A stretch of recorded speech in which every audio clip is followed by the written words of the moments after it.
Hello, good afternoon. Ayan, tayo ngayon ay pupunta ngayong hapon dito sa Barangay Bambang sa San Isidro, Labrador, Bukid para lumanghap ng sariwang hangin ngayong hapon ito. Kaya tara, samahan nyo kami.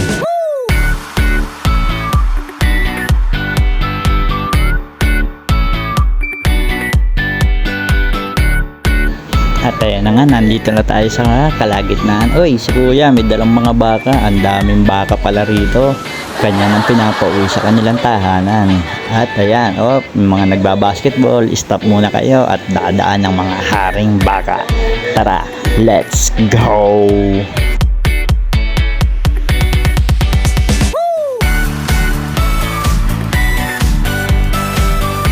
At ayan na nga, malapit na tayo sa aming destinasyon. Kasama ko ang aking asawa, anak at ang aking pamangkin.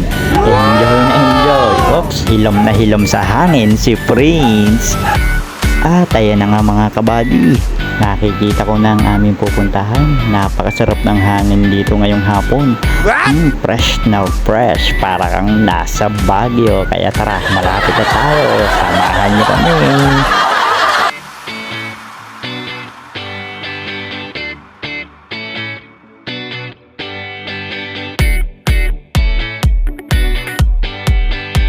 At ayan na nga, after 20 minutes and 2 days, nandito na tayo sa ating destinasyon. Dumampot agad ng bato ang aking anak habang paparada ko ang aking motor. Tara!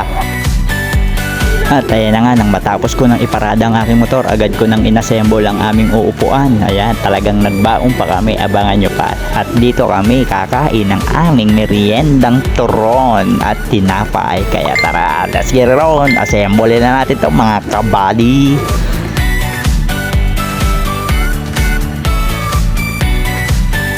Ayan, na-assemble ko na ang aming dalang upuan na dalawa. Akin namang susunod na assemble ay ang aming lamesa. Kaya ayan, tignan nyo muna ang ating paligid at ang aking anak. At pagkaraan nga ng ilang minuto, ayan, na-assemble ko na ang lamesa. Agad namang nilabas na ng aking asawa ang aming bao na merienda. Anak, inom ka muna ng tubig, baka ikaw ay kabagan. O Prince, ikaw, inom ka rin? Pakaway-kaway pang dalawa. Talagang enjoy. Bakit pa kayo lalayo? Dito lang sa Bulacan, Bulacan. Pwede na tayong mag-picnic kasama ang pamilya. Ayan, pakita mo ang ating baon. Ang luto ng aking asawang turon. Bao.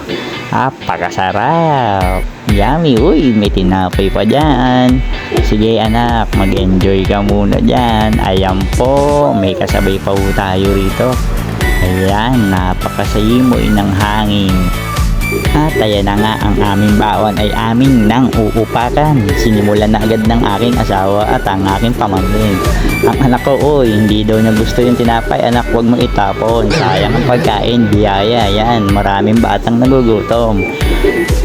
Ayan, kain lang kayo ng kain dyan. Oops, uminom na ng tubig ang aking asawa. Uy, pinulot ni Prince ang tinapay na binalibag ng aking anak. At gusto pa yata uminom ng aking anak. Ayan, tignan nyo ang ating kapaligiran. Napakasariwa ng hangin ngayong hapon ito. Dito na, tara at puntahan nyo na to sa Barangay Bambang.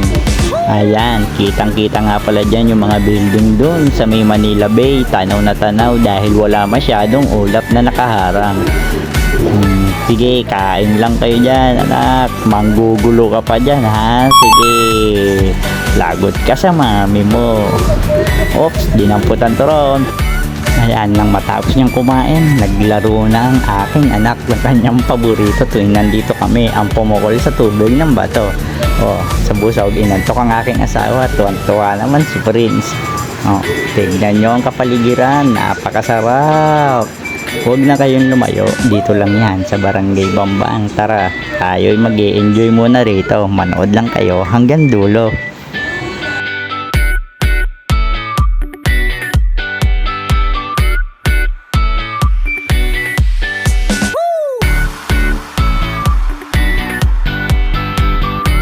At ayan na nga, kitang-kita nyo, inantok sa simoy ng hangin dito ang aking asawa. Patawa-tawa na lang. Mayroon pang isang bata na to. Relax na relax. Okay ka ba dyan, sir? Ikaw, tapos ka na ba dyan? Enjoy na enjoy ang aking anak sa paglalaro at ayaw pa magpaawat. Anak, tara, uwi na tayo at mag-aalas 6 na. Baka abutan pa tayo rito ng dilim. Kaya hanggang dito na lang po ang aking video dahil ako'y nalobat na. Maraming salamat po mga kabady.